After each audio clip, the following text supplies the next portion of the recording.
Hey guys, how's it going? It's Jay from Sony Alpha Lab, and what I got in this video is the Lowepro Pro Tactic 450 AW2 backpack with laptop holder inside.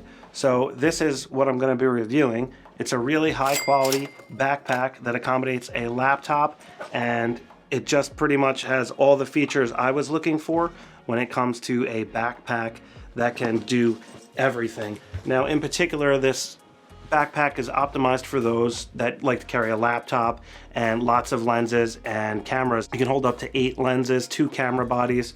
Obviously, if you can fit 8 lenses, you can also fit flash units instead of so many lenses. I can get my gimbal inside this unit, which is another reason why I went with this bag. I wanted it to be able to support and fit, well, the stabilization gimbal, and that's often large and awkward, and you'll see in a minute how I ended up configuring the bag to accommodate that. And the bag just has a lot of features that meet my criteria. For example, I wanted something that can support my laptop safely, and this has a really good design, as you'll see in a minute. All right guys, so let's get right into this review, and I will show you and explain in more detail why I chose this bag over all the other options that are out there currently today.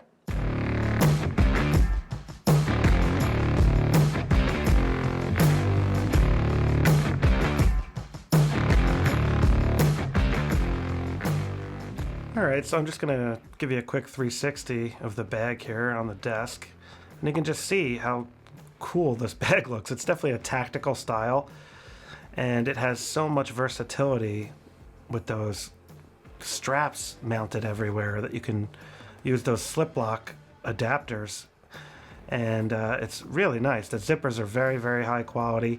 It has a bunch of different access points. It's got this big hard flap on the top. It's actually hardened, so it's not gonna like cave in on you.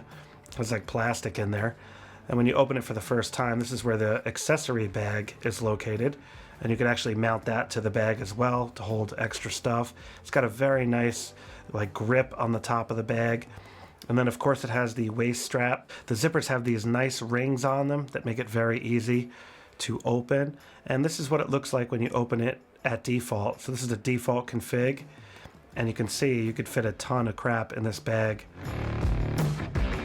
If we swing over to this side, you can see this is the accommodations for the laptop. Now this can hold up to a 15-inch laptop, so I put my MacBook Pro in there, and you'll see that in more detail how I have it configured currently in a minute. But it has quite a few zippers.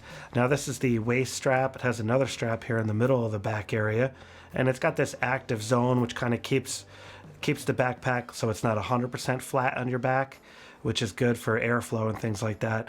Now this waist strap I don't really use that often, and I find it cumbersome, so I'm going to take it off for now. If I go hiking or something, I will definitely put that back on, but I don't really hike that often, and most of the time I don't want that on there because it is a pain in the butt. On the bottom here is the rainfly.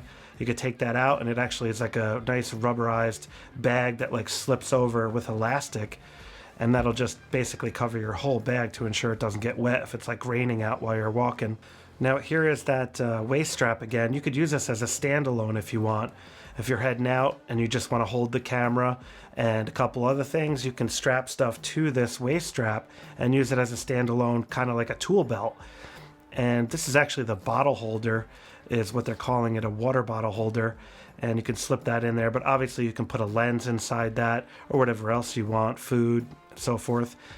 And I really like the slip lock design here. It makes it so versatile and just convenient to configure however you could possibly want, and that's what it looks like when you put the bottle holder on there.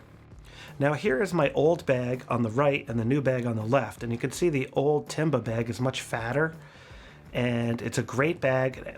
Don't get me wrong, I love the Timba bag. I've used it for about 5 years now probably. It is thicker than I want it to be. When you're trying to squeeze through a doorway or something and the backpack is sticking off your back. Now here is how the laptop scenario was addressed on the older Timba bag, and this design is horrible because if you forget to zip the laptop, your laptop will go flying right out of the bag. As you can see here, I've literally lost my laptop probably 3 times just because my phone rang or something when I was in the process of zipping it and the laptop went flying. Look at the damage. Now again, in that accessories pack, you have these versatile straps, these slip lock designs. You can slip the slip lock design attachments onto the bag anywhere. You can see all the different spots you can put them. These cinch straps are used to, cinch down the tripod when you attach it to the bag. Now, of course, you could put those anywhere. You could have the tripod on the side of the bag if you want, or on the back of the bag like this. And here's the accessory bag that I'm just putting on the back to show you. But you can obviously put this bag on the side. Anywhere there's a slip lock, you can put that. Now, here is what my bag currently looks like, and this is how I normally go about my day. When I get home from work, I fold the arms over, the arm straps over, and then I open the bottom, and that's how it looks currently. You can see the gimbal there on the bottom and the top there, slipped in the middle. Got a bunch of lenses there on one side. That's the tripod for the gimbal. I got my battery charger for my MacBook, a microphone, and there's the A7C with a lens mounted. And I also have another mini tripod in there. And on the top here, you can see this is where the laptop goes. And you can see how that kind of like sits inside the bag when you close the back. So it's super secure, and really it's not going to fall out by accident like on my other bag, which just was a terrible design, honestly. And here's my solid state drive. You got two pretty large pockets here that you can put a bunch of stuff in. And then of course you have these other pockets on the side that you can just open up to grab your camera quickly, so you don't have to open up the back. Kind of a pain in the butt because you have to put the whole bag down on the ground in order to open up the back. So these quick access ports are sweet. Now check it out. This is what it looks like when you're wearing it. I usually use one strap if I'm just going in and out of work, for example, but if I'm walking any kind of extended distance, I'll definitely use both straps, and it feels really, really good. And again, if I was hiking, I would absolutely put the waist strap back on to keep the bag from bouncing as you walk through a bumpy trail or something. And you can see here it's got a nice design. It's not too fat, so you can slip through doorways easily and things like that. All right, guys, I really hope you got what you were looking for in this review. And like I already said, I can highly recommend this Lowepro ProTactic bag. It's really high quality. It feels and looks like the zippers and all the other hardware are going to hold up for the long term, which is what I was looking for. And if you're in the market and you need to carry a laptop, a gimbal, and lots of lenses and camera bodies, but you don't want something too big and too heavy, then this is a really good option in my opinion. And I also like the incredible customization options that you have with this bag. With the slip lock designs on the outside, you can clip anything pretty much anywhere on the outside of the bag, and it's really versatile in that way. So if you're going on a hiking trip, you can configure the bag a certain way. If you're going to be traveling, on an airplane, you might want to configure the bag a different way, for example. All right, guys, I really appreciate you checking out this review. Be sure to give it a thumbs up if you found it helpful, and also, you might want to consider subscribing if you want to see some more content as I release it. And that is pretty much it. So you guys have a great day. Please be safe out there, and I will catch up with you next time. All right, take care.